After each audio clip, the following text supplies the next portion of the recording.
Trust Vala. You're listening to Reignite, a podcast about choosing sides in a civil war that has nothing to do with you. I'm Frankie. And I am Matt, aka Stormageddon. We couldn't put it off any longer. Well, we could have, but Matt wanted to go here next. So, it's time to take on Orzammar.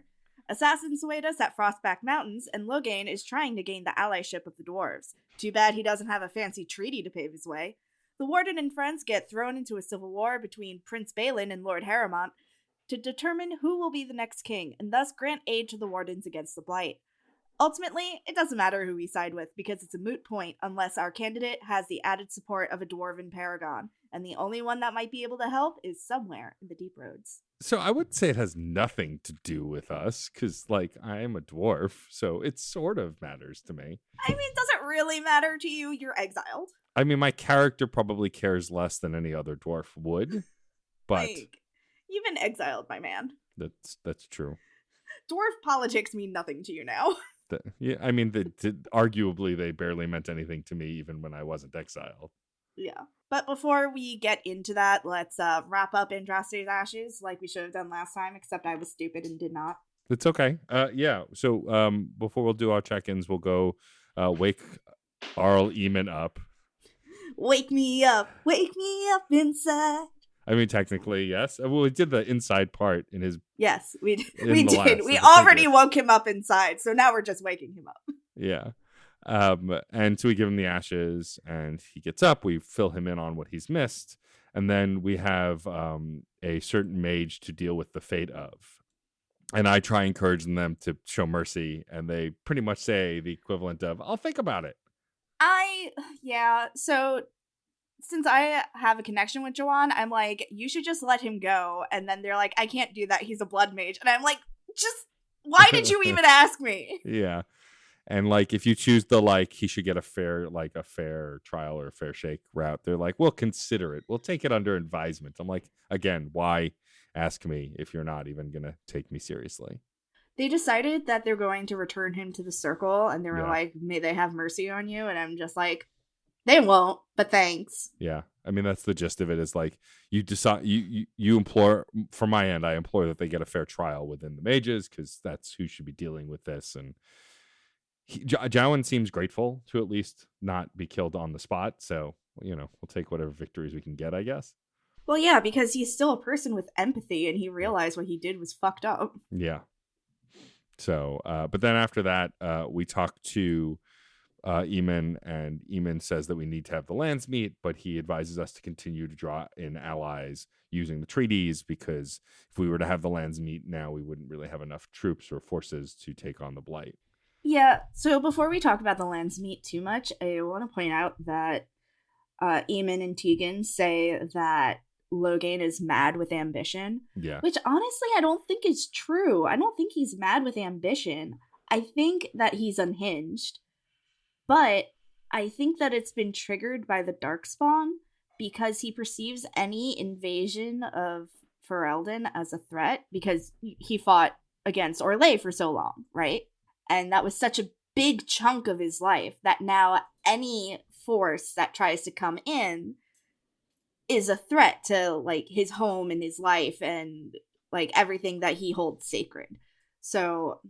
I do think that he's unhinged. I'm not trying to defend his actions in any way. But I do think that this doesn't have anything to do with ambition or even necessarily power. He's trying to defend this idea of Ferelden. And I think that the Darkspawn just, triggered this insane idea he has about how he's the only person that can really stand up and protect the entire country. Yeah, it's funny that we talk about this. We'll get into it more as the game progresses, but they don't really give us his reasoning. I don't think he actually goes that deep into it even when we confront him, but I could be misremembering. But I feel like that's a good inference based on the information that we've got. But I don't know that we actually get a heart-to-heart with him. And even when he monologues at us, we don't really get the details from what I remember. I think you do learn more about his motivations if you decide to recruit him into the Wardens later in the game. That's right. Something few people do. Right, sure. Yeah. So no one really knows. Yeah. But yeah, we'll see as we go. But I agree with you. I think he's an interesting villain in the same way, again, Saren was, because his motives are clouded, but like we can see that he's not just a blatantly evil person, even though he looks like a Disney villain. He does have some complexity, and it's a shame because I feel like of all the villains in the game, in this franchise, he's the one with the most complexities. I feel like we'll talk about another villain in the second half of this season / next season, or whatever we decide to do with Awakening. But like, I feel like. Did you just call my boy a villain? No. Did you just call my man a villain? No, I'm talking about a certain demon. Okay. A dancing demon? But I think that the one thing that Mass Effect franchise has always done better than Dragon Age is have nuanced villains. I could be proven wrong because I've only played through all the games once, but we'll see.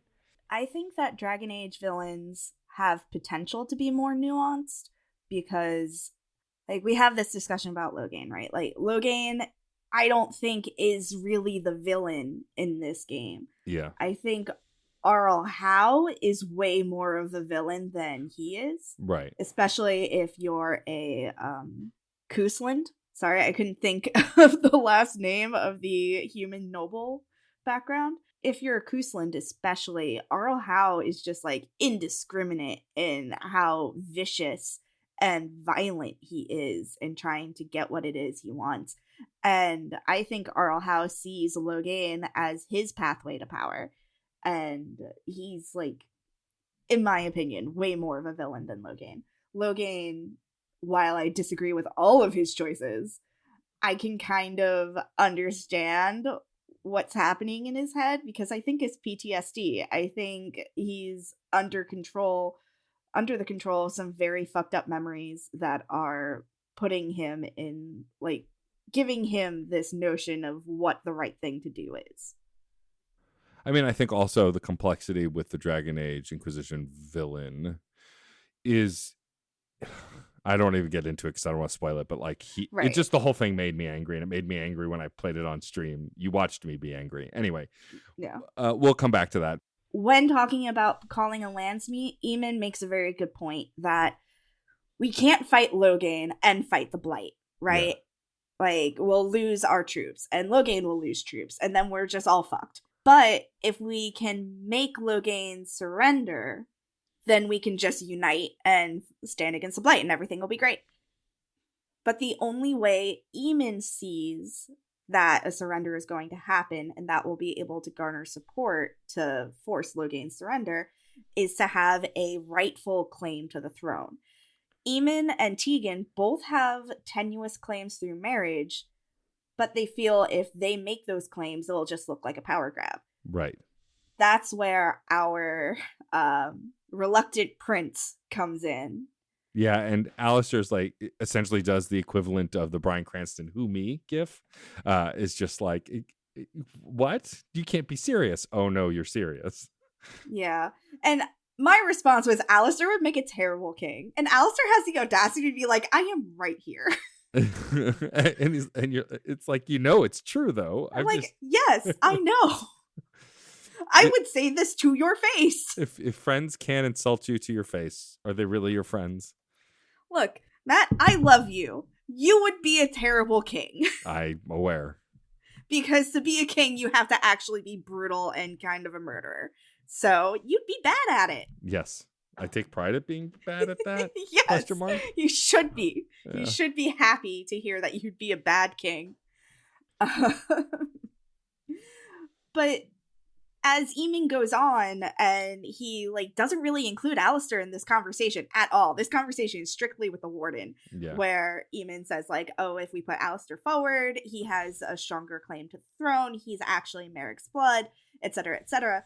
Alistair's just like, hello. Do I get a say in this? Yeah. Does anybody care what I think? And I'm just like, me, I do. That's why I said you'd be a terrible king. I'm standing up for you. Shut the fuck up. Let me lead. You gave me this job. Let me do it. Also, before we leave, we are able to search the first floor pretty freely I had now. already done that. Yeah, I had not. And you can find Alistair's mother's pendant, which you can give him as a gift later, which we will do during our check-ins.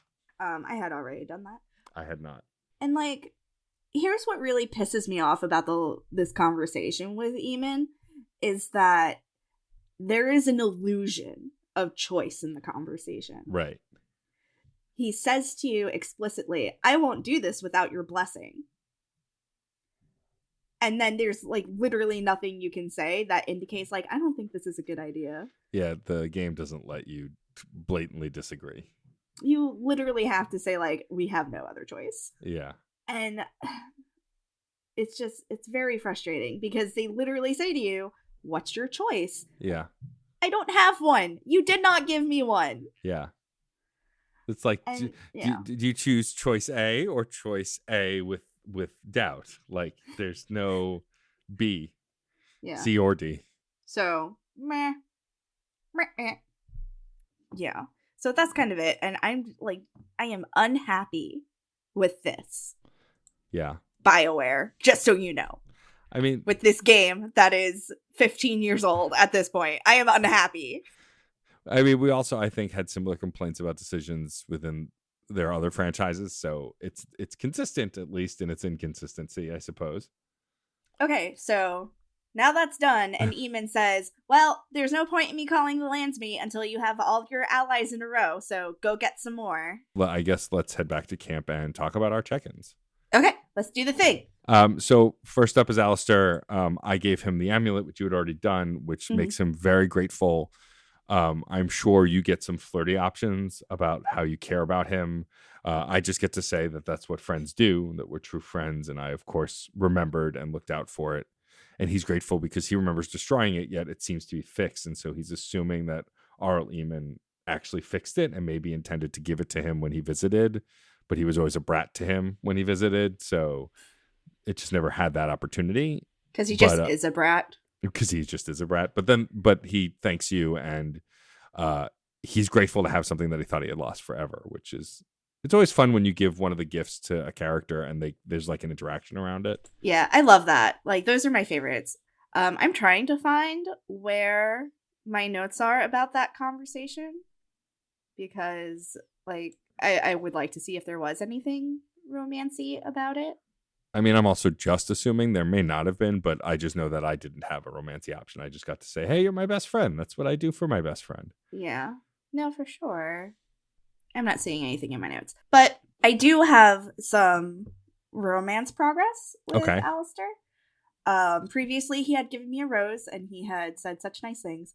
And this time, he says to me, like, will you miss it once it's over? Referring to, like, all the adventuring we're doing right now. And I have a couple of response options. And one is like, miss this or miss you. And what I said instead was like, I mean, there's always going to be battles, Alistair. Like, come on. And he's like, yeah, but we might not always be fighting them together. And then he confesses that he cares about me. And he's like, is it too soon for me to say that to you? And I was just like I do love Alistair. Like, I just love him as a person. And I feel like the bond between my warden and him is very strong because they've been through as like an extreme trauma together. Right. And they're also grieving together. And that really draws people together. So I think it is very natural for my warden to just be like, I care about you too. I did elect to say, like, it's too soon to say how I feel. Right. Gotta leave that Zevram door a little bit open, right? Though, honestly, if they've been traveling together for a year, maybe it's not too soon to say. Also, I know I keep saying Zevram instead of Zevran. I keep swapping between the two. I don't know where my brain got that it was RIM instead of RAN, but that's just, you're going to have to deal with it for the rest of the season. Yeah, because my brain won't let me stop doing it. So when I say that, like, I'm not sure, he goes, well, is it too soon to do this? And he gives me a smooch. Aww. And I joke and say, like, not sure. Must do more testing. Of course. It's very cute. This would be a very good time for our listeners to put on their It's Kissing Time t-shirts. It's kissing time. It's just a different franchise, but still the same sentiment. It's always kissing time, in my opinion. But he's just very sweet. He is. I also got the conversation finally that you got last time about his sister, which is great because we just finished Denerim, and it's like, ugh. Well, we didn't finish Denerim. We have to go back to Denerim. That's true for the Lands Meet and stuff. We finished Andraste's Ashes, which included a stop to Denerim. That's true. So I have that quest now, and so I'll be able to complete it the next time we go back. Yeah. But yeah, and then we both talked to Zevran, and his conversation, more background stuff. He asks, like, what are you going to do with me once we're done fighting the Blight? And you kind of he didn't ask me that. Oh, really? Oh, I got a different conversation. Yeah, he's like, what's your plans for me after this is all over? And I went, I don't know. Be friends? I asked him what he wanted to do. Really? Yeah. Interesting. Yeah, he asked me what my plans are with him. Maybe it's based on our interaction with him when we recruited him and the things we said. I don't know. But it was very funny because I played it up as like, I'm confused. What are you asking me for? You'll go live a life. Maybe we'll stay friends. I don't know. Yeah. My conversation with him was getting that background, finding out that he was bought when he was 7 years old by the Antivan crows, and he was trained, what it's like to be a crow, what it's like to be an assassin, how is it different from any other like type of killing, stuff like that. And he talks about Antiva, and I love the way he talks about Antiva. I love how much he loves his home. Yeah. And it makes me think of how I feel about New York City. Like, that makes New sense. York City is kind of a trash pile, but I love it so deeply. Yeah. Yeah. And when he talks about Antiva, he's like, the thing that I miss is the smell of fresh leather. Yeah, what? Which I'm like, bro, that is the worst smell. Yeah, it is. It's such a bad smell. Yeah, it's interesting, like all the talk of Antiva, and recently having guested on, as of when we're recording, I recently guested on Lore Party talking about my favorite Antivan, the one and only Josephine. And like, I really wish these two characters could interact because I think it'd be really interesting, especially since Josephine Montilier used to be a bard, which is another kind of assassin within this world. And it's just, it'd be cool if these characters could interact, because as far as I know, they can't ever interact. And that's a bummer. I think it'd be fun. I think Inquisition should have had a Zevran appearance. Like, I Zevran agree. should have been, like, one of Leliana's spies or something. Yeah. I mean, in my playthrough, it wouldn't have mattered because I fought him to the death because I didn't talk to him enough in my first playthrough. And so he ambushed me and attacked me, and I had to kill him. But I'm hoping for not that outcome this time. Yeah. Anyway. I did kind of sass him and got big disapproval from him when I did. And it was like, I thought we were kind of the kind of friends who could be mean to each other. Clearly not. He's too fragile. Apparently not. Well, because he like flirted with me, I was like, I'm on to you. And he was like, that's not how I would go about murdering you. I was like, I was being playful. And you know what? True to life. It was misinterpreted and thrown back in your face. Yep, true to life. Like, I was on a date with someone, and like something had happened earlier in the date that was like a little embarrassing, but to me it was like whatever. Yeah. And I joked about it later, and he did not like that. And it was like, oh no, it was supposed to be gentle teasing. Why am I like this? I'm sorry I roasted you. I was trying to flirt. Yeah. I felt so bad. Jack, if you're listening. Does Jack listen? He listened to 45 seconds of it. Well, hopefully it's this 45 seconds, I guess. Well, if he ever returns, Jack, I'm so sorry. I appreciate you so much. We can move on to Morgan, who I, in the last play session, gave her mom's grimoire. And so when you talk to her, you have a cutscene about how it's not the actual grimoire. It has information, but it's not like her complete book. But what Morgan did discover, that apparently the reason Flemeth has lived as long as she has And there have been so many witches of the wild is because she oft races a daughter to then possess and become when her body is giving out. And Morgan is like, well, that won't do. I'm going to have to kill her and you're going to help. And I'm like, excuse me? Which, like, fair. Valid, I guess? Very confusing. Like, if your mom is planning on killing you. But then the conversation quickly becomes, but by us, I mean you. You're going to go do it and then get me the book. And I'm like, excuse me? But so, yeah. So we were given a quest to kill Flemeth, which, I mean, based on my knowledge of the franchise, I know must not go very well, but I guess we'll see. I mean, she does say that even if we kill her, she won't die. She'll probably just find a new body sooner. But it will give Morgan time to figure shit out. And get her actual grimoire, which will give her the prep that she needs to protect herself. Yeah. I agreed to help my friend. Same. Tentatively. But I'm like, I don't know if this is a good idea, buddy. Yeah, I pretty much went, I'll help, but only because it seems like we have no choice. Oh, I am big concern. Yeah. Morgan is a mixed bag for me. I really liked her in my first playthrough, but now I feel like, I don't know, maybe I've grown up since 2 years ago, 3 years ago, but I don't know. There's something about her this playthrough that I'm like, I don't know about you.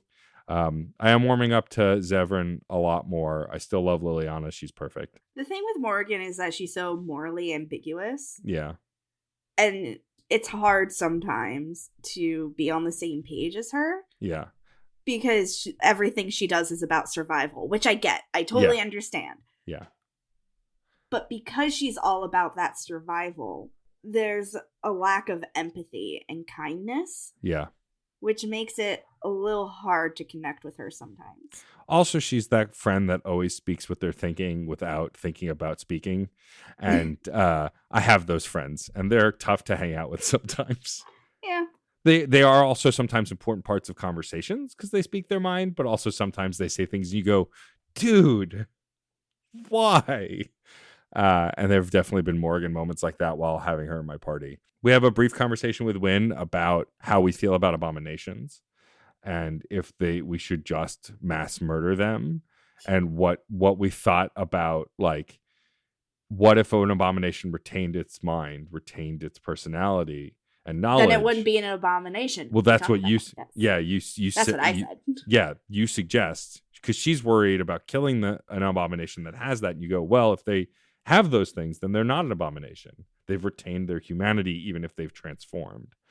And she thanks you for giving her that point of view, because she had never really thought of that, which I find hard to believe because Wynn is pretty wise, but it's an interesting conversation to have that, as I recall, will matter more later. Yeah, it definitely will. And then you have something here, but I didn't get to it yet, so maybe we'll save it for the next we'll skip episode. And then there was lots of presents to give out, what I had left, although most of the presents I have left are booze and dwarven silver, and so I know who those are for and have to hold on to them. Well, just so you know, metal bars are for Zevran. I don't have any metal bars. I have like a dwarven silver bracelet that I feel jewelry is usually for Morgan. Even though it's dwarven? Yeah, because it's jewelry. Interesting. Okay. She likes pretty things. That's why she likes me. Questionable, but okay. Yeah, anything chantry related is usually Liliana. Anything alcohol is Ogren. Books, Wynn. Painting, Sten. Yeah. But I gave out a lot of gifts, and I basically maxed out everyone's approval of me. So next check-in is gonna be real interesting. Yeah, I'm still nowhere near maxed out anybody. I think I need to buy more gifts, but whoops-a-doodle. Yeah, I mean, you're an overachiever. We know it, so it's fine. Yeah, Bertrand had a lot of gifts that I could give out. So now from here, we go to the Frostback Mountains, which is where the entrance to Orzammar is. When we arrive, there is a particularly annoying messenger from Loghain trying to get in. And we do that thing that they let us do in these games where you walk up and you say, well, here's my pass, I want to come in, and the other party having trouble getting in. They do this a lot in this franchise alone. Person goes, you can't just let them in. I've been here for hours. How dare you? Like that kind of conflict, I feel like happens every time we play one of these kinds of games. But anyway, it's Logain's messenger. He's complaining that they won't let him in. And the dwarves like, we don't give a shit about Logain. Go have your human problems elsewhere. Well, really what the dwarves are like is like, we have our own shit going on. Yeah. We don't even have a king anymore. Please go away. Yeah. And I just love that you can, they recognize you as the outcast, but because you have the treaty from the wardens, it does outrank what their thoughts are. They're like, we don't have a king, but you can come in. Just know that right now, kind of the city's in turmoil, but you do have right to return with this, whether I like it or not. And then the messenger... Yeah, they just looked at me and they were like, that's the royal seal, all right. Go on in.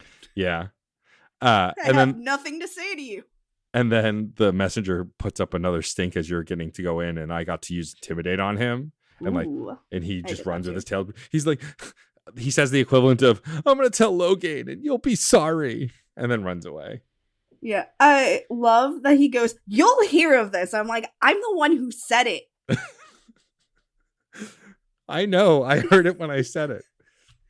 You think I'm deaf? I am a little bit, but that's different. Yes, exactly. That's because I like rock shows. And then when I got inside, I quick saved and then had the gall to take a screenshot and then crashed the whole game. So I only had one crash this playthrough. Yeah, I did. But when we enter, we see the parties that are trying to grab for power arguing with each other. A battle breaks out. A poor dwarf dies. You chopped a man. That was fucked up, bruh. Yeah, it was just kind of ruthless. Yeah. My notes are in order of what I did, not in order of our outline. So right. I'm just like, ooh, what do I need to look at now? Okay, to progress the story, we have to go to the assembly where we see that everything is in disarray. There is fighting. Nobody can agree on anything. They're locked in a stalemate, which obviously you're going to have the potential to have a perfect tie. You have an even number of assembly members. Why would you do that? Yeah. Like, if you never want there to be a tie, you need an odd number. Sillies. So in order for us to get anywhere, either Balin or Harrowmont needs to be elected as the new king. Yes. The reason why there's even a question is because former King Iduken, I think it was Iduken. Yes. Now that I'm saying it out loud, I'm like, that doesn't sound right. I believe you're correct. Declared his successor to be Harrowmont, not his son Balin. Right. And there are two streams of thought. People have been saying, the rumor is Balin is untrustworthy and even killed his brother, and that's why he shouldn't be king.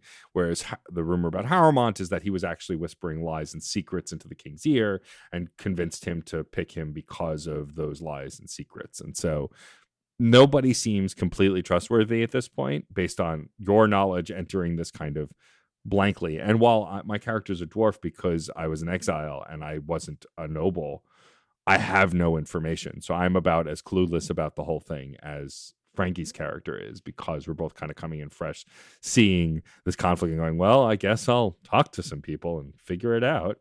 Yeah. Because I'm not invested in dwarf politics, I'm just like, please just tell me who can give me what I want. Right. I do not want to spend more time here than I need to. Yeah. And I just want to keep going. And for me, it's there's only one person whose opinion I really care about and trust. And when we head towards the Diamond Quarter, I'm greeted by my sister Rika, who is so excited to see me. Apparently has a son, which is exciting for me, because who doesn't want to be an uncle, especially the cool uncle by default, because there are no other uncles, which is the world I live in. And then also talks to us about what's going on and how worried she is for Balin, who is stern but is a kind man and has taken good care of her and her child. And she could really use your help because it seems like Harrowmont is poisoning the well against him. And from my experience, my character's experience, I don't know anything about politics, and my sister has never lied to me, and we were very close. That's how I played it. So I trust her, and I go to meet Balin's advisor, because Balin won't just meet with anybody because he's been attacked by assassins and so on. Yeah. Harriman's in the same club where he has sequestered himself to his estate. I spoke to both people, both Harriman's advisor and Balin's advisor. I thought that I can kind of play both sides and just be like, I don't give a shit. Yeah. Like, you can't put me in a box. But if you complete one, it locks out the other. Yeah. So I started Balin's, but completed Harriman's. So Harriman's guy was like, just go participate in the proving, fight some people, find out why our guys have been dropping out, and yeah, that'll prove that you're not a spy. Yeah, when I was speaking to Balin's second, he told us that apparently Harmont is cheating two of the lords, offering them both the same land for voting for him, but it's the same piece of land, and so only one of them will get it when everything's all said and done. But he doesn't have the contract says that they would receive it after the vote, so he feels like he could cheat them. You're provided the documents. You're told not to ask how they got the documents, but you are told to go find those two nobles, those lords, and give them the documents so they can see they're being cheated. I did speak to both advisors. I was confronted by Harriman's advisor when I left Balin's area, but after talking to him, and like, I didn't strongly defend Balin because I don't know him that well, but I was like, hey, I kind of need more information. I'm not going to just trust you or trust them. And he's like, well, if you can't trust us, how can we trust you? And then kind of shut me out. And I was like, well, I guess I'm going to trust my sister then, because she's a pretty good judge of character. That's valid. And so this mission was pretty straightforward. Like, I go to one of the lords in the bar in Tappers. And so I go to him, talk to him. He's actually pretty open-minded. Like, he seems to like hate the class system and wants people to. I like that guy. Yeah. He's like, I kind of think they think less of me because I hang out in this bar, but the bartender here could be a noble if we gave him the resources. He could be an advisor if we gave him the resources. Like, no one by station of birth alone decides how competent, how intelligent, how capable they are. And so I like the cut of his jib. I show him the document. He's upset and says that I have his vote, which is great. And then the other person, it's the daughter of a lord who the father controls the estate, but is off in the deep roads for some reason I can't remember. And it's at this point that I messaged Frankie and was like, it's asking me to go to the deep roads. We're not going to do that this episode. And you told me, no, it's just for an isolated mission. You'll be fine. I was like, okay. And I was right. You were right. And so I did it. There was a bunch of fighting. It got boring and repetitive. But it do that. But I get to show him the document as well. He's livid. And then we come back together, which is great because that means I don't have to fight my way back out either. None of the combat or interactions are that important, other than I show them both the document. They both say they'll vote for Balin in the vote, but Balin is not convinced that he will win yet. And so then he mentions Jarvia, a name that my character probably never wanted to hear again, and says, if we cleaned out Jarvia, who took over the Carta after you left, everyone would probably be on my side. And I'm like, I don't believe you that this is the last step, but okay, let's do this. So I had to go to the proving and fight on behalf of Lord Harrimont. It was super boring. I just had to fight a bunch of people. And I also had to do some social interaction to figure out why a couple people had dropped out and just fix that for them. It was super easy. And then I also got the same mission to go deal with Jarvia. And here's my complaint about Orzammar. One of my many complaints about Orzammar. First of all, Orzammar is too big. It needs fast travel. Yes. Second of all, it all looks the same, and I hate it. It is pretty similar. Third of all, I feel like this is just a waste of fucking time. I wish they had been I will get what I need if you clean up crime. Yeah. And skip the whole first step. Right. Because I feel like I wasted so much time walking around Orzammar and got absolutely nothing done. Yeah, it does feel a little repetitive and kind of pointless, like quests for the sake of quests to fill out the space. I will say it feels less pointless for my character just because it's narratively connected a little bit, but I totally get that. Also, the thing about like the cleaning out Jarvia and the Carta, it's like she rose to power and is like almost kind of a third party, even though she would never be elected, but she's like keeping people distracted. So I get that part of the quest. But yeah, fighting in the Proving, again, if you've already fought in it, if you're a dwarf, you fought in it once, which is also kind of why I didn't want to do this. Like, I don't want to do the Proving again. That's what got me exiled in the first place. But also, yeah, running around with the Lords just feels like a pain in the ass. It was an opportunity to give you combat and stuff to do. And then also, once you start to side with someone, you get randomly attacked by assassins of the other side, which is a pain in the ass. It's kind of boring. Yeah, a little bit. We do, while running around, run into Ogren arguing with another knight, complaining about Branka. And you can talk to that other knight after he wanders off. And they just pretty much talk about how he's an unhinged dwarf who is obsessed with the Paragon Branka going missing and won't leave anyone because alone. She's his wife. Right. Sure. That's a very valid reason to be concerned. It is. But, I mean, it is also Ogren, who is not the... Oh, yeah. But we don't know that yet. Right. We don't know. We'll learn, though. And then you can actually... Like, I was able to talk to Ogren while I was in the bar looking to talk to the other Lord. And I talked to him too. He's like, "Oh, so you're sniffing around Balin's boots? Well, I have nothing else to say to you. Fuck off." And I was like, "Oh, yeah, okay." He essentially said the same thing to me. But yeah, so the Jarvia thing. The reason it's interesting for my characters because when I first get back to you had something to do with her. So when the Carta. Right, when I went back to Lowtown, Lesk is there and is not like, Lowtown. That's a different game. Oh right, no, Dusttown. Yes. When we get back to Dusttown, Lesk confronts me and he's like, "What the hell are you doing here? I can't believe you came back. How's it going?" And you talk to him about Jarvia and how you have to do this work to like help stabilize the government. And he's like, "Well, if Jarvia found out that I was helping you, she'd kill me. But here, I'll tell you how to get in. When you go to the place to get in, you get ambushed. Before you kill the last guy, he confesses that Lessig put him up to it. Mm-hmm. And you can choose to let this guy go because he was just a hired gun, which I do.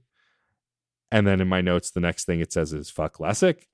Of course, after you go to Jarvia, you confront Lessig and Jarvia. And Lessig's like, what else was I supposed to do? You left. Your sister got married into royalty and got out of here. And I'm living in the slums by myself. If I didn't join with Jarvia, she would have killed me and then I'd be dead. So what do you want from me? That's valid, though. And it's valid. And then, so I tell Jarvia. But it's still infuriating, isn't it? Yeah. And then Jarvia is like, don't let him sob story you. He wanted to do this. It was his idea to ambush you. I was like, that can't be true. And she's like, it is. And now we're going to kill you. And then you fight them all. I tried not to kill Lessig to see if like he survives the combat, but someone else killed him. He didn't survive. And so we clear everybody out. And then my favorite part of this whole mission, the last part, when you leave the base, we'll talk about that after you talk about your experience. What was this like for you not having Lessig as like a contact? Oh God, it was so boring. So yeah, every person that I speak to in Dusttown is like, don't talk to me. Yeah. Do you have money? No, don't talk to me. And I'm just like, okay, fine, I guess, whatever. And I do speak to this woman who apparently used to run with Jarvia, and I give her some money. And she is just like, awesome, you need a finger bone token that Jarvia has carved a symbol into. And that's the only way you're going to get into any fucking hideout entrance. So I go into the house that belonged to the outcast dwarf. I know that as the player, but the warden doesn't know that. They just know that it's a house I can go into. And then get attacked by Carta. I get my fingerbone token. Yeah, I get attacked by Carta, and they're like, oh God, we're done. Don't kill us. And I'm just like, yeah, okay, whatever. Just get the fuck out of here. Don't be there. Don't be there when I get there. And they're like, oh, you're nice. And I'm just like, I'm indifferent. It's not that I'm nice. It's that I just do not care about your life. Pretty much, yeah. Which makes me sound kind of horrible when I put it out like that. But, like, yeah. I feel like my warden is kind of jaded in a way. Right. It's like, I have been forced into many roles, and I just cannot care any less than I currently do. So either give me what I want or leave. And if you don't, you will die, because those are my only choices. Right. So in a world where you have to do what you can to survive, this is the kind of person I guess I would become, which I don't love, but I don't know. It's something for me to get introspective about, apparently. Yes. Something I'm going to be up until 3 o'clock in the morning thinking about. Maybe I need to be a better person in Dragon Age. Something to think about. So I do get the fingerbone token. I go in, I clean it all out. I do the jammers quest, which is an annoying quest because I never know what the cheaper item is, fluorspar, garnet, or malachite. The answer is garnet, because you have to take the cheapest item. But, like, it's so boring. It's just so boring. There's lots nothing of combat. Interesting. Yeah, there's no interesting lore happening. Really no interesting conversations happening. I free someone from the cells, but, like, literally nothing comes of that. Right. And I'm just like, okay. Jarvia is a lesbian, though. Confirmed. Because when I finally do confront Jarvia, she says, leave the pretty one. I'll deal with her myself. And I'm just like, oh, okay. That's how it's gonna be. But yeah, and then fight. And then it's over and it's done. Yeah. It's fine. It's like a lot of the combat in this game. It's fine. Yeah. It's not the horror show that we're going to find in the Deep Roads, that's for sure. That's true. Yeah, that whole section stinks. But after this, there's an escape route. I do love this part. And so when you go through the escape route, you pop out in, we haven't talked about it yet, but Dagna, who's in this game, and you get a mission from, her father owns an item shop, or like an armor shop. Yeah, an armory. And when you come out of this hole from the Jarvia's base, you scare the bejesus out of him. He's so distressed. He's like, where did you come from? Why is there a hole in my wall?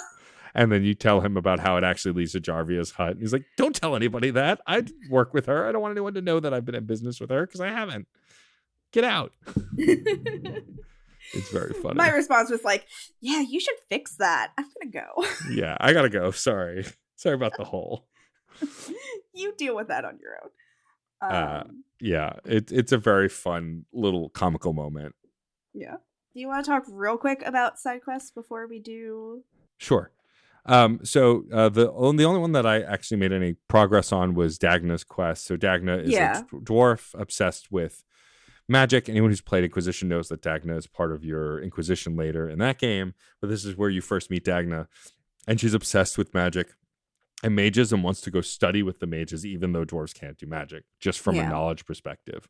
And you can support it, which if you do, she's very excited, and then you offer to bring a letter to the mages, essentially with her proposition, saying that she wants to travel and learn about magic. She has strong PhD energy.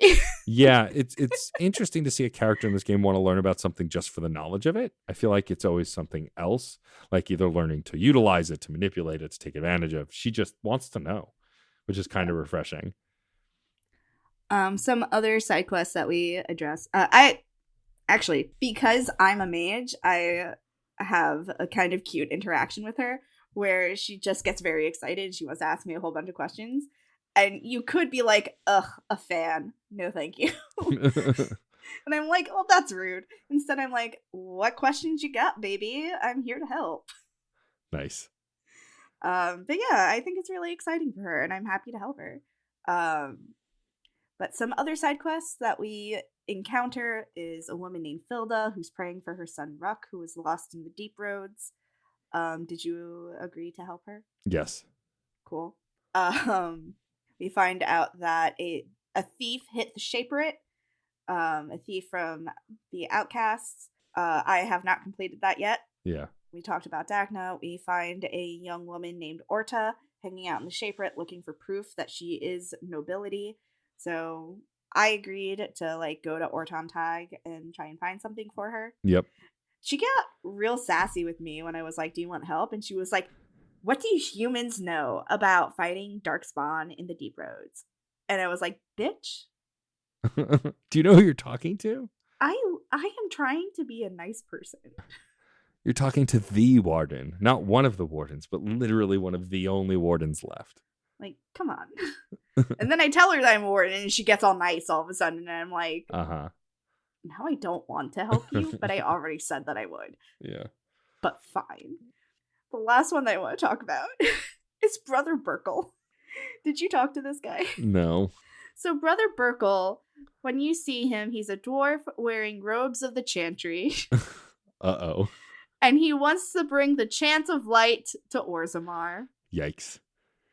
And when he meets you, he's like, Maker's blessings. And my response was like, I am not religious. And he was just like, oh. So sad. He was so disappointed. And he's trying to tell me is like, I want to bring the chant of light to Orzammar. And I'm like, good luck with that. Let me know how it goes. Bye. Yeah. Did you have? I was going to ask, did you have Liliana with you? I did not. I had Zevran with me. That must have. Oh, we never talked about who we brought with us. So I was running around the city with Wynn, Alistair, and Zevran. Who were you running around with? Oh, actually, maybe I did have Liliana with me at that moment. Because I switched between Liliana and Zevran at one point. Because Zevran still doesn't know how to fucking pick a lock. So. Oh yeah, I can just do all that myself. Fuck you. So I have to leave Zevran at home now. Until he gets good. We have Liliana. We have Liliana at home. So I brought Liliana. And Liliana didn't say anything. So okay. I guess she did not care. No, I guess not. So he tells me that he wants to like get the chant set up. I say like, good luck with that. I'm gonna go now. And he's like, but I was hoping with another advocate they would let it happen. And I was just like, that's nice. Bye. Bye. Normally I help this guy because I believe in the freedom of religion. And I even say to him, like, y'all don't believe in the chant. And he's like, because no one's ever heard it. And I'm like, I feel like you're trying to force your religion on people. Yeah. Like, normally I believe in the freedom of religion. So normally I help this guy, but my warden, who is very anti-chant, who is very like, no thank you to the chantry, I feel is like, no, bye. Yeah. So I will not be helping Brother Burkle. I will report back on whether I do or not, because I haven't spoken to him yet. I was going to run around, pick up a bunch of the side quests before we left for the Deep Roads in the next episode. So that is valid as hell. Oh, and also there's a nug collecting side quest. I didn't put that in our notes because nothing like really comes of it. But there's a guy who like lost all of his nugs. Uh-huh. So you have to walk around and listen for squeaking and find some nugs and bring them to him for 12 silvers. Sure. It's very funny. The Good Samaritan shit. Yeah. I'm just like, I brought you a gift. It is a squeaky little creature. It's the kind of stuff that I can handle. But yeah, that's it for side quests. So back to the main event. Yep. So after we complete all of the Jarvia stuff for both our parties, of course they go, well, one more thing. And at this point, my character is annoyed. I was like, you said that last time. He's like, no, I really mean it. I can't sign the treaty. This is Balin, at least. Can't sign the treaty until I'm in power. I really want to help you now, but I won't have any troops to send if I sign the treaty now because I'm not in power. But the one thing that I know that will get everyone to unanimously vote for me is we can bring back Branka from the Deep Roads. Have you heard of this? And you can say yes or no or whatever. And then when he talks, he tells you about Branka's quest to find an old machine and to revolutionize how the dwarves can kind of be like kind of a new utopia, like a living well again because of this old machine. And you agree to go find Branka in the Deep Roads. Although as a dwarf, I don't know why I agree to that because I know what the Deep Roads are. I live down here. It's a death trap. Because you have no choice. But it's because you have no choice. Yeah. I have like no notes on it because Orzammar is boring. All of my notes are like, I hate this. Oghren finds us as we approach the deep roads, and he wants to come with us because, as we know, Oghren is Bronca's wife, and he has a good idea of where she might be. Yeah. So our best chance of finding her is to bring Oghren with us. So we have no choice. He also tells us that Bronca is looking for the Anvil of Golems. That's definitely not what it was called. It was forged by King Caridin, who is a mythic figure in the Dwarven history. And the Anvil is in Orton Tig. Yep. And if you, with Balin, I don't know if for Harrowmont, you get actually a map to Caridin's Crossing to go right there, because he has a map, and Oghren is like, with your map and my knowledge and knowing what we're actually looking for once we get there, I think we can get there faster if you agree to bring me along. And I do, and then I actually put him in my party instead of Alistair. We'll see how that goes. I was going to respec him into a tank and make him also tanky because I don't need more DPS. I have too much DPS. I have all the DPS. But it all the DPS is mine. But it doesn't seem easy. And also his armor is high enough that I think even with a two-hand or berserking, he still has like some tanky stuff. So we'll see how that goes. But also, fun fact for the voice acting nerds, of course, our good buddy Oghren is voiced by Grunt himself, the one and only Stephen Bloom, who is the only reason I like Oghren, because Oghren as a character is not great. We'll talk about that later, but like I love Stephen Bloom playing this kind of drunken and disgruntled dwarf. It's just a very fun character to hear him play. So we agree to go with Oghren to the deep roads to find Bronca, and that's where we decided to stop because the deep roads are a whole other can of worms that take forever.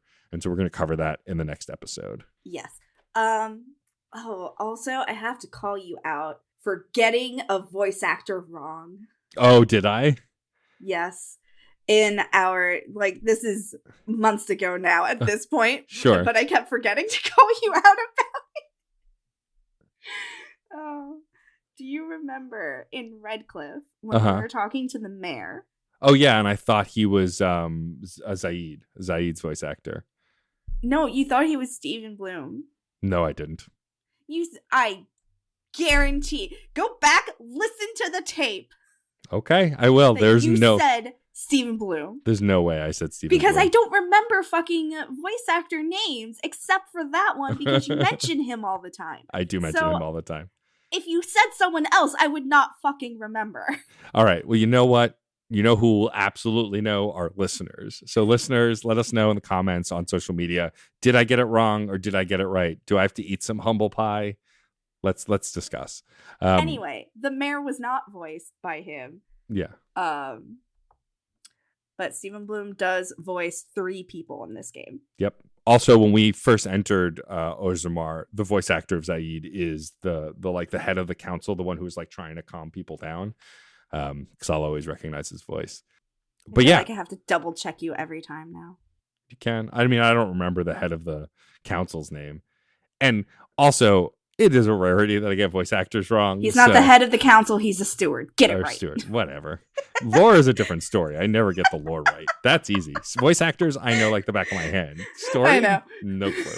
You're the voice actor guy. I'm the lore guy. Yeah, it's true. The lore. That was my Matt Pat impression. Anyway, so yeah, next time we're doing the deep roads, we're going to pursue Bronca. I have mixed feelings about the deep roads. It's still not as bad as all the BS in the tower, but like, it's still not great. I think something that we're going to come back to time and time again is how unbalanced this game is. A good first attempt, but it hasn't aged as well as I would like. But I am still having a good time, mostly because I love doing this podcast. And I genuinely feel like I enjoyed 2 and 3 better, and I'll enjoy 3 with a mission because 3 is so goddamn big. Here's what I think. I think that this section that we're about to walk into is a horror game. Yeah, that's true. Way more than the rest of the game. I think that if we really sat down and thought about it, we could probably class each alliance quest as a different genre. Oh, for sure. If we really sat down and thought about it, I think we could. Well, and we've talked about this before, but when we did the moon mission in the first game, that is absolutely a horror section. Like, I always talk about how that scares the piss out of me, that section. But like, for me, this is quintessential horror when we get into the deep roads. Like, this freaks me out so much. I'm gonna be so stressed during this whole thing. I hate the deep roads. Like, I hate it in such a different way than I hate the circle tower, because that's just annoying. Right. Deep roads freaks me out, and I don't like it. Yeah, fair. I don't remember being that freaked out by it, but I also streamed a good chunk of the first game, so maybe things are less scary when you stream them, or at least that's what I tell myself whenever I stream a horror game. Also, I feel like it has a slightly different connotation for femme-presenting people. Fair. Like, it's a different type of psychological horror for femme-presenting people, I think. Sure, I can see that. So that is my opinion, for whatever it's worth, which, isn't a whole lot, but... I mean, I think it's worth a lot to our listeners. But anyway, so we will see y'all in the deep roads next time. And then I guess we just have to go visit the elves after that. So you're kind of on a straight line here for a little bit. Yeah. If you want to play ahead for a bit. But otherwise, yeah, deep roads next. Forest will be after that. Not to be confused with the Brazilian forest. Not the same Brazilian. thing. I know. Okay, cool. So if you like what you heard here, don't forget to follow us on social media. We're at ReignitePod on Twitter, Tumblr, and Instagram, Facebook.com/ReignitePod, or don't forget, you can send us an email. We're reignitepod@gmail.com.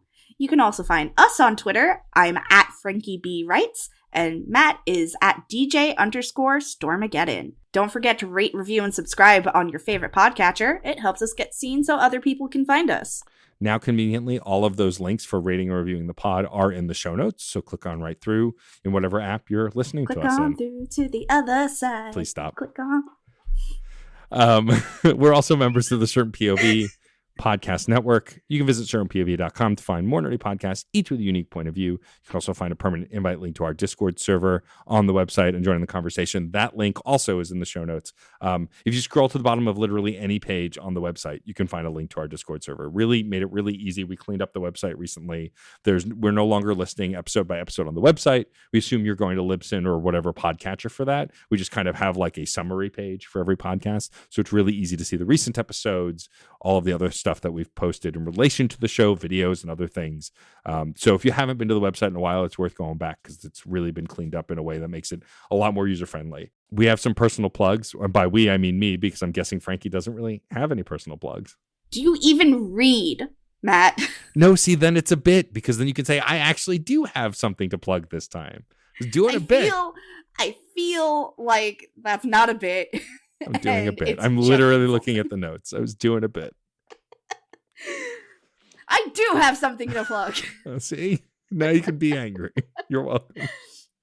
For our Mass Effect fans out there, please go to bit.ly/MassEffectUlster, ULSTER, to fill out a short survey I've created for research purposes. Your answers will only be used for academia, and I'll be very happy to share my insights once I get a sufficient answer pool going. It's basically just a couple of questions that were not clarified with the Legendary Edition infographic that came out. Yes, the stats about Shepard's gender and Paragon versus Renegade were included, but what I'm looking at is those things in relation to some other things that were not included. So this is really, for me, just me personally and like my academic curiosity. I am presenting a paper about Mass Effect 2 at an LGBT conference that I don't know when this episode goes up, but I may have already presented it. I will also have it recorded by a friend, so I will post my presentation somewhere. So you'll get to see that. It'll be fine. It'll be great. Also, if you've already forgotten the link, you can go to Frankie's Twitter as well as the show Twitter. It's been tweeted in both those places. Also, depending on if by the time I edit this in several days I remember, I will also put it in the show notes. That way you can just click on through in the show notes. As for me, same old, same old. I still have Fun and Games, this show, and Screen Snark, all running strong, all fun. The Fun and Games Patreon, we've started something that Jeff and I hope to continue. I've wanted to get back into writing articles. I recently wrote an article on both Coffee Talk games called Matt's Musings. It's over on the Patreon, and it is absolutely free. Yes, we're going to turn our Patreon into a blog. The logic behind that, beyond other things, is to give me a place to stretch my writing muscles so I can write for some other sites. Because I haven't been writing in about a decade. Jeff has been wanting to write more, but also it gives Patreon a use to the people who, like, we of course appreciate all monetary support, but not everyone can support us monetarily. And I want Patreon to have a use to those people as well, right? I don't want it to just exist as a thing to throw money at. I want it to exist as a community site, especially since Twitter is slowly dying every day. And so I would love a place for folks to come hang out. So if you have a little time, I wrote that article. You can go check it out. Even if you haven't played the Coffee Talk games, there's no spoilers. It's essentially me talking about why I love the Coffee Talk games and how it relates to my life and my life before being really into podcasting. So go check that out. It's at patreon.com/funandgamespod. We'd also like to thank Carter's husband for developing more amazing t-shirt designs that you can find through certainpov.com or on Teespring. Also, I don't know that we ever said on the show, but like, congrats Carter and Case on their lovely little baby. They had a baby recently, and that baby is cute as heck. That's all I got to say about that. So if you're on the Discord, feel free to go throw them congratulations if you haven't already. Yeah. Thank you to Radek Wade and Echoes of Oblivion for our theme music. And of course, finally, thank you to Red Spinks for our brand new logo. To see more of his work, you can follow him at Chaos Does Art on Instagram. I love Red Spinks. I have 3 Red Spinks originals on my wall right now. I actually might print our logo and put that on our wall as well, on my wall as well. Yes, it's just so good. Red Spinks is just so incredible. Red Spinks is incredible. The art that you got for me to celebrate the end of the Mass Effect run is also a Red Spinks original, and that's what I have on my wall. Right, and so I'm super grateful for that as well. Yeah, it's awesome stuff. If you need a commission for a logo or some cool custom art, Red Spinks should be your go-to choice. And lastly, I'm Frankie. And I am Matt A.K. Stormageddon. Remember, Grey Wardens. In war, victory. In peace, vigilance. In death, sacrifice. Okay, bye!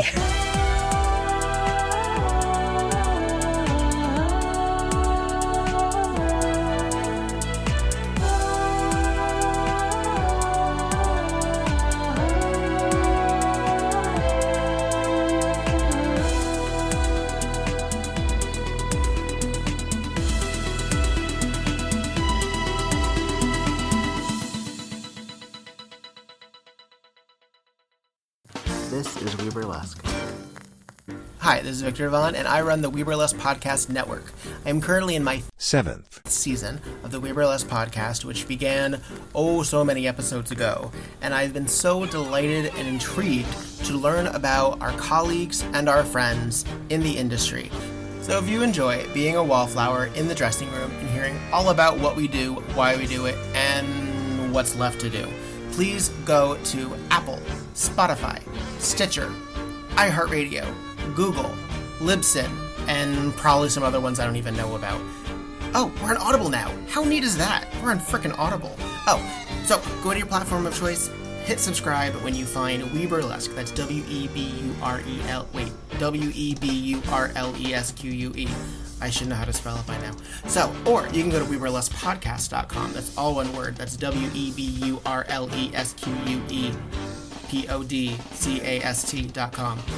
Yeah, that should do it. Or on Instagram at WEBURLESQUE. That's it. Hi. So, anyway, be well, be safe, and let's talk. Video games are a unique medium. They can tell stories, Immerse us in strange, fantastic worlds. blur the very boundaries of our reality. But at the end of the day, video games are fun, whatever fun is to you. I'm Jeff Moonen, And I am Matt A.K. Stormageddon. and on Fun and Games, we talk about the history, trends, and community of video games. It's a celebration of all the games we play and all the fun we find within them. And there's so many more games out there, so we hope you'll share in that conversation with us. Fun and Games podcast with Matt and Jeff. Find us on certainpov.com or wherever you get your podcasts. And happy gaming. CPOV. CertainPOV.com.